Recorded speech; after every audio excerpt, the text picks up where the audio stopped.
Watching Addis News Hour with the news. I'm Tabitha John. Do stay with us. Deputy Prime Minister and Foreign Affairs Minister Demeke Mekonnen called upon the newly graduated federal police to discharge their national duty, repeating the gallantry of their forefathers to protect Ethiopia. This remark came at the 20th round of police graduation ceremony at Tolai Military Training Center. The event was observed by high-profile government officials drawn from federal and regional offices. Demeke further stressed the need to fight internal and external enemies in a strengthened sense of national unity, calling all stakes to play their fair share in doing so. Building strong economy and strong military is the right way out to pass such challenging situations, he added. Graduates on their part expressed their readiness to successfully discharge their responsibilities in fighting the TPLF and bringing about peaceful coexistence in the country.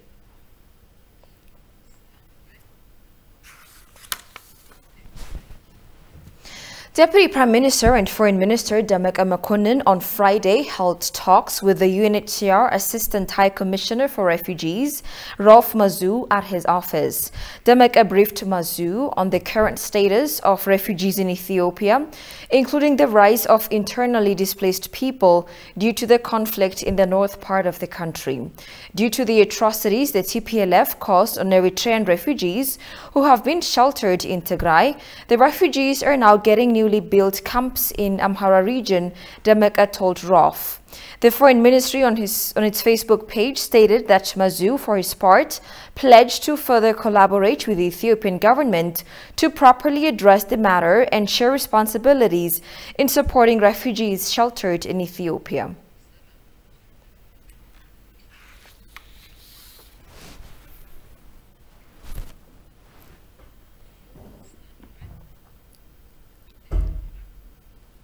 The American author and environmentalist David Steinman exposes TPLF's evil deeds and its men misleading global community like the UN.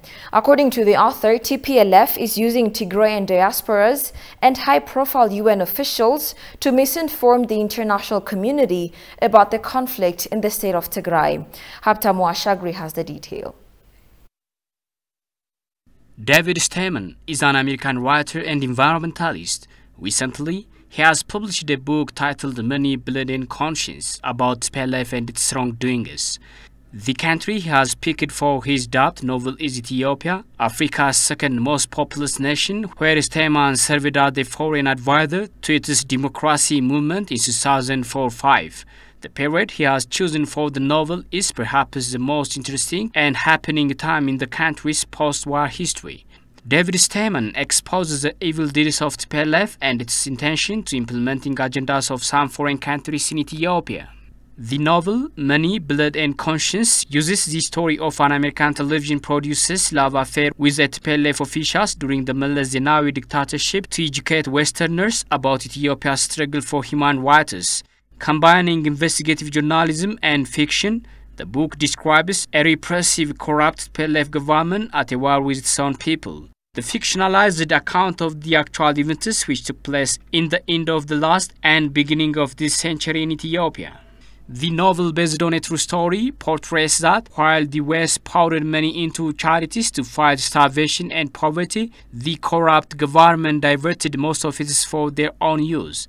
The book also elaborates how the UN offices and UN officials are working to intervene on domestic matters of a sovereign nation without legal ground. Critics attempting to connect the dots reveal the continuation of the very plot of Money, Blood and Conscience with the current secret operation of foreign agents working for and supporting TPLF mission in Ethiopia. Some critics also note that TPLF cliques are jointly striving hard with its allies and some UN officials like Tedros Adhanom to create political conspiracy in Ethiopia.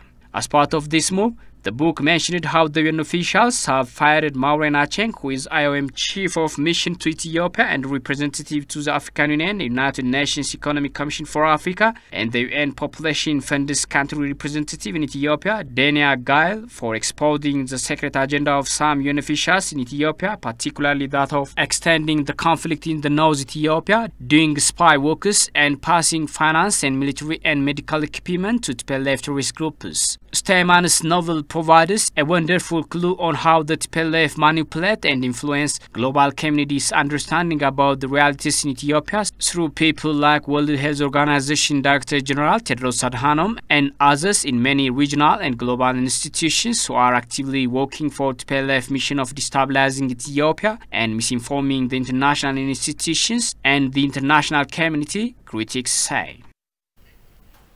Residents in Amhara and Afar regional states expressed readiness to join the fight against TPLF in Wollo and Afar.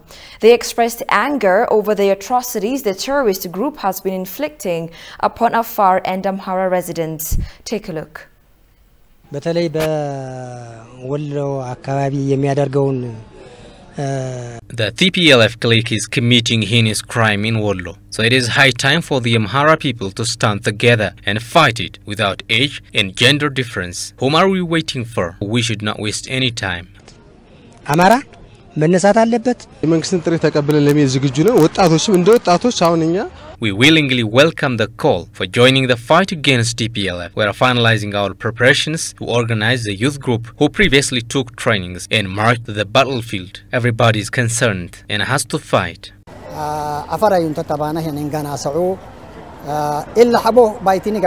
Attacking the innocent for no apparent reason is an indication of fear and irresponsibility. We are always ready to fight. We are very angry over the killing of innocent pastoralists, so we will defeat it in the near future. The terrorist TPLF has been defeated and retreated back, and the fight took place 2 months ago. But the recent attack in another site created huge casualties. That's why I decided to fight back the clique.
ጎሬ ብሎ የተሰየመበት ምክንያት በዚህ በኩል ጎሬ አሁን አስተዳደር ወደሜ ከደው ላይ ግቢ የሚባል ቦታ ላይ እዛ ላይ ጎራ ብሎ ጣዝማ አገኛሉ ጣዝማ አገኝቶ ጎራ ብዬ ጣዝማ አገኘው ማለት ነው በኦሮምኛ ግን ጎሬን ዳሙ አርጋዴ ብሏል ጎሬን ዳሙ አርጋዴ ስል ጎሬ አሉት ይባላል ሰርቦ አረዶ ይባላል ይሄንን መጀመሪያ እንደዚህ ብሎ ያስወጣ ይባላል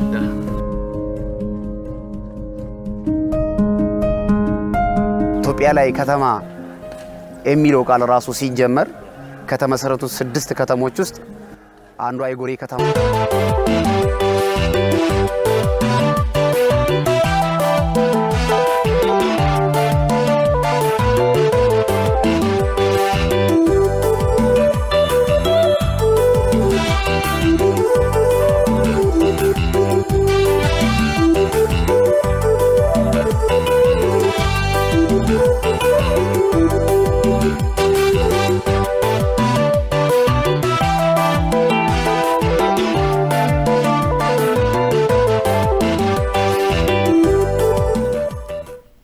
Welcome back, you're watching Adi's News Hour. As a manifestation of the unholy alliance between TPLF and some external agents, Egypt and Sudan conducted a joint military drill last Tuesday following TPLF's heavy losses in the conflict in the northern Ethiopia. The Egyptian army disclosed that a joint military drill was conducted last Tuesday involving Egyptian border troops and Sudanese military. In the following reportage, Suntayo Tamrat takes a look at the developments more closely. The joint military maneuvering between Egypt and Sudan is not a new phenomenon. Egypt has been signing military agreements with all states bordering Ethiopia, and the recent one came after it failed to maintain its diplomatic moves over the $5 billion GERD project being built on the Afar River. Egypt doesn't only want to preserve its colonial-era water monopoly over the Blue Nile, but also shows strong desire to remain a dominant power in the region, and it knows the Grand Ethiopian Renaissance Dam project will inevitably shift this power balance in the region, making Ethiopia an emerging power in the Horn of African region. That's why Egypt has left no stone unturned to stop Ethiopia from finishing what's said to be Africa's biggest hydropower dam upon completion. In the course of events, Egypt has failed in the GERD trilateral negotiation over the past 10 years. Tracing back in the last 60 or more years, no Egyptian president has failed to threaten Ethiopia over the use of Afar River, which is Ethiopia's gift of God. The incumbent Abdel Fattah el-Sisi is no different. As Egypt understood Ethiopia takes the dam as existential project, it has resorted to strengthen its decades-long futile act of destabilizing, weakening and dismantling Ethiopia. One obvious way to attain this is through backing the terrorist groups in Ethiopia. Outstanding instances of this can be explained with Egypt's backing of the TPLF when they were fighting the Derg regime and the secessionist OLF when it was fighting against the TPLF, and now backing the TPLF itself again only because the TPLF wants to dismantle Ethiopia. However, now the reality on the ground in North Ethiopia is against the evil wishes of Egypt or TPLF. The TPLF is losing control of its holdings in Amhara and Afar regions as the federal army confronted it with counterattacks. Besides, the Ethiopian Air Force has destroyed TPLF's major military bases and weaponaries in Mekelle. This has given Egypt a clue that its Trojan horse, TPLF, is now unable to move forward to dismantle Ethiopia or at least topple Abiy Ahmed's government. This is in fact a joint vision of Egypt and TPLF propagated through Egypt media, as Getachew Radda, TPLF spokesperson, said.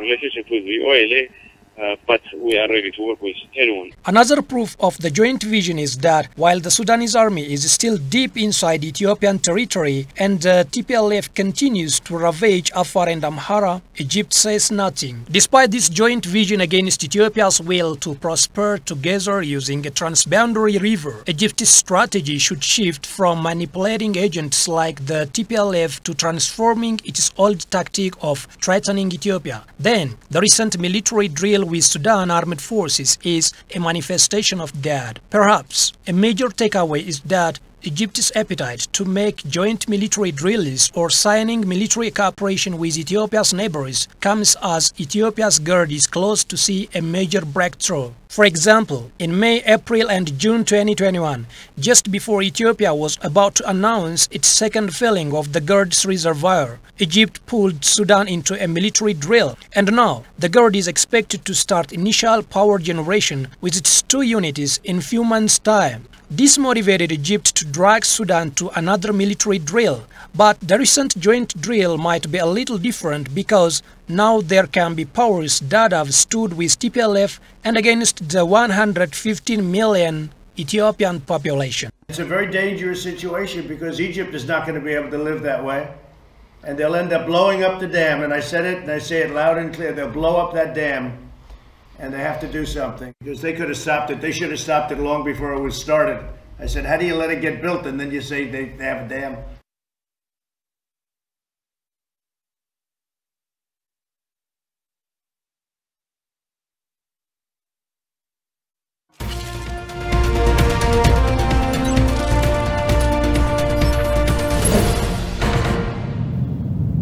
In business news, creating employment opportunities remains a challenge for countries like Ethiopia, where the youth constitute 70% of the population. A senior economist who talked to ETV English attributes most of the problems to lack of coordination between universities and the labor industry to produce skilled professionals. Santayo Tamrat reports. The youth in Ethiopia constitute 70% of the entire population, which currently hits more than 110 million. The rapid population growth makes it difficult for the nation to meet employment demands. High unemployment rate, especially for the youth, hinders the East African nation from growing even more. Although universities graduate over 100,000 professionals each year, only a few thousands get employments. In fact, one reason for this is the mismatch between universities' programs and the labor market. The nation's higher institutions therefore need to shift their old trends, a senior economist advises. Universities should normally, produce professionals that are demanded by the industry. That is the most important thing. So we need to produce professionals that are productive, that are competent enough, and also that can contribute a lot to the nation's economy. So I think they have to focus on this. Collective efforts of the government and the private sector is said to be vital to address the high unemployment rate in the country. In order to provide them a job, I think this needs a collective effort, both from the private sector and also from the government side. So the government and the private sector should work hand in hand in order to reduce unemployment rate, which is large in number at this time in point. On top of this, universities should produce graduates with a very good entrepreneurial skills that enables them to create jobs by themselves. We should not produce graduates to create employment for them. I think the graduates that we are producing should create a job by themselves. They must have all the required skills, knowledge and attitude that would help them, competent enough in a global labor market. So I think these are some of the issues that our universities should focus on in order to transform Ethiopia. Mogas also criticizes the government institutions for insufficient use of time, which is negatively affecting the economy. Consequently, the government needs to enhance the productive capabilities of various institutions so that they can contribute to the economic growth aspirations of the new government. For instance, we are not efficiently utilizing our time for productive purposes. So I think we need to improve the use of our time. We are not guided by plan, and even our leaders, some of our leaders are not well aware of their sectoral plans, and they are not well aware of their employees and their employees' capacities as well. So I think we as a government should focus on enhancing the productive capacity of the human resources that the government is having currently.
And finally, parts of South Sudan are experiencing their worst floods in 60 years, and the United